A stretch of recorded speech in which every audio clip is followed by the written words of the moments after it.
pale green. So let's use a similar technique for the background hedgerow. Obviously that's going to come right up to the sky and overlap a little bit. I can again move my brush in different ways, but the bubbling of this very fluid paint, when that dries, that will sometimes give me a really nice texture that is difficult to replicate in any other way. Now, what I want to avoid doing is having exactly the same colour for the hedgerow everywhere. So let's put a little bit more of the blue in.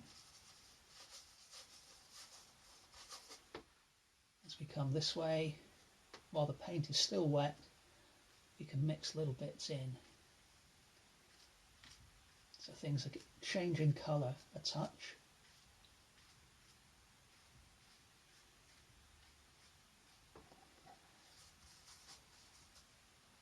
And then let's change colour again. Let's grab a little bit of the fluorescent pink.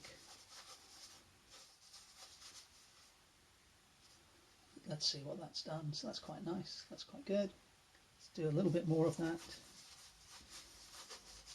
So I've gone, way over to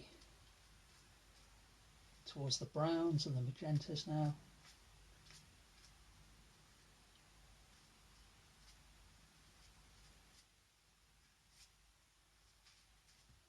And again, it's easy to fall into the trap of doing the same pattern of marks over and over. So just going to sweep some of that colour, add some little bits here into the sky. And then we can go a little bit darker again. So let's go blue and magenta. Paint's getting a little bit thicker. Add a little touch of the yellow.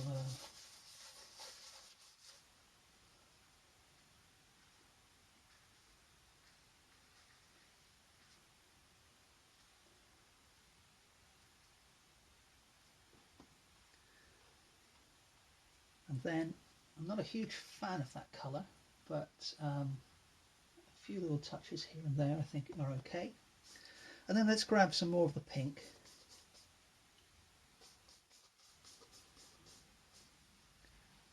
And perhaps a bit more yellow. Let's see if we can make something closer to an orange. I may have to clean my brush actually.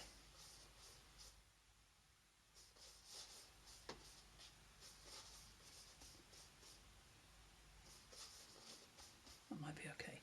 Let's see. That's okay, but it's a little bit thick for what I want to do. So just spraying the water palette, the paint palette with water.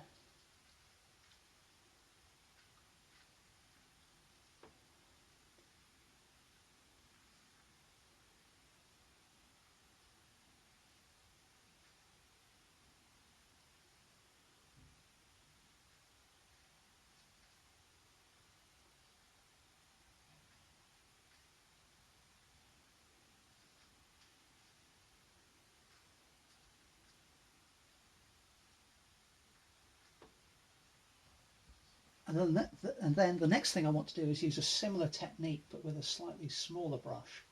I just want to block in some of these cast shadows that are on the ground.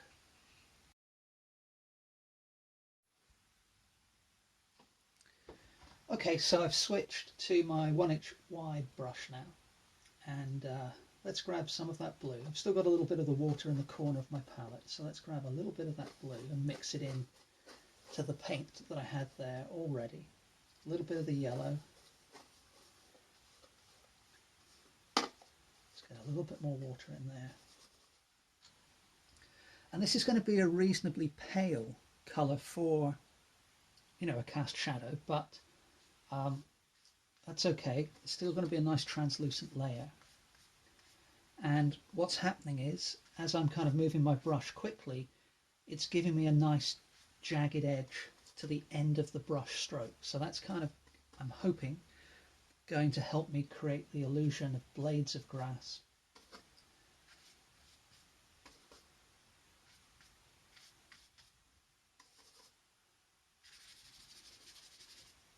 in the field. Now, the watercolor marker is showing through, and I don't think I mind that too much.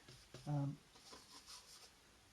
think that's going to hopefully end up being quite a nice little effect come the end of the painting.